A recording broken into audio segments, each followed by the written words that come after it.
Top of the morning to you guys. I done lost my voice out here getting sick. It's dark 100. The sun just came up and I'm gonna drop in. Bryan is on his way, but I'm gonna go ahead. I'm here at Patapsco.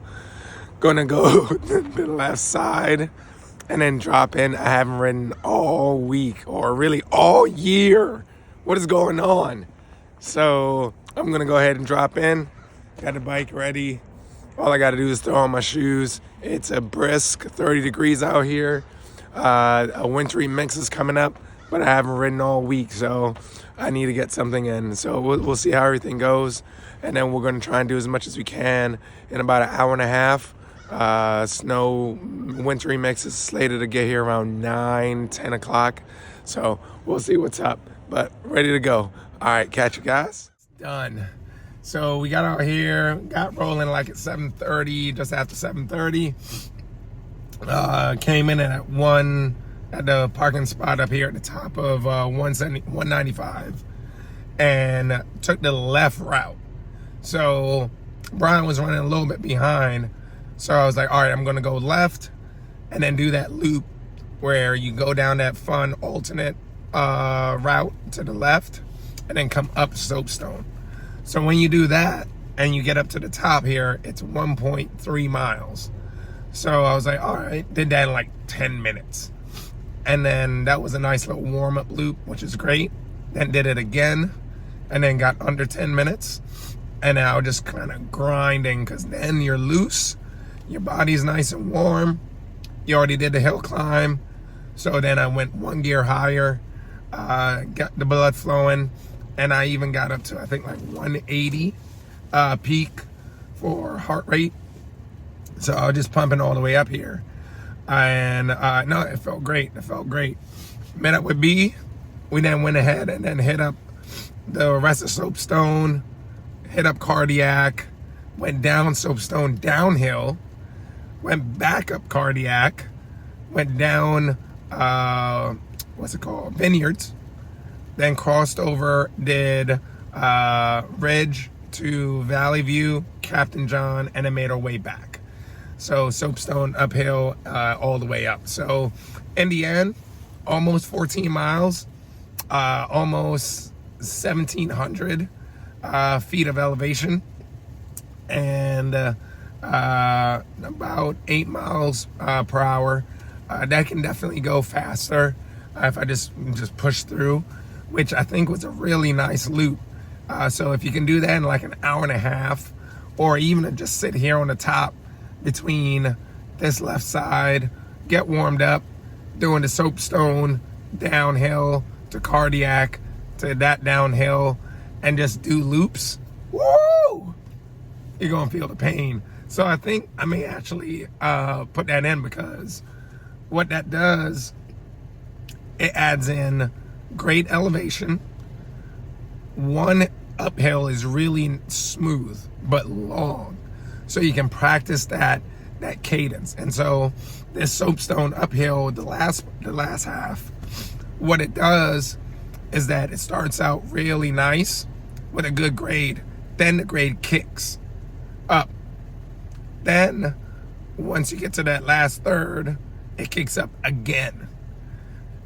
And then the very last, like maybe 50 feet, it kicks up again. So it's a nice way to say, hey, you're gonna get in a nice pedal gear and just pump all the way up. And then at that last bit where it's starting to incline, just push through. And so that's the tough part. How much can you push through? The bottom is gonna be nice and easy. You get your nice cadence. Then you got to increase your power output on the next bit. So it's a great training hill, I feel. The first half of it, when you're down at the bottom going down towards the creek, that one's more undulating and punchy.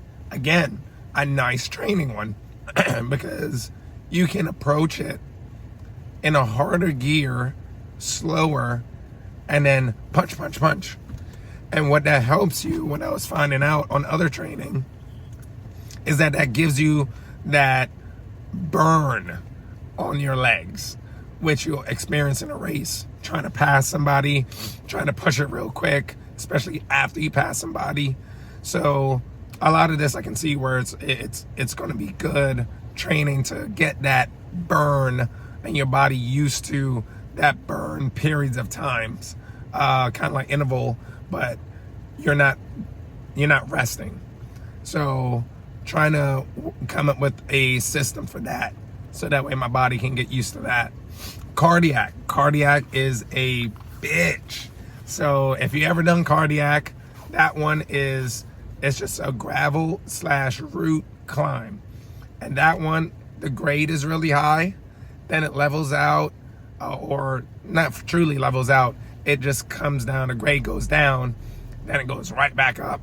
And then the last 200 feet, it becomes a little bit more technical and the grade goes up, especially the last 50 feet.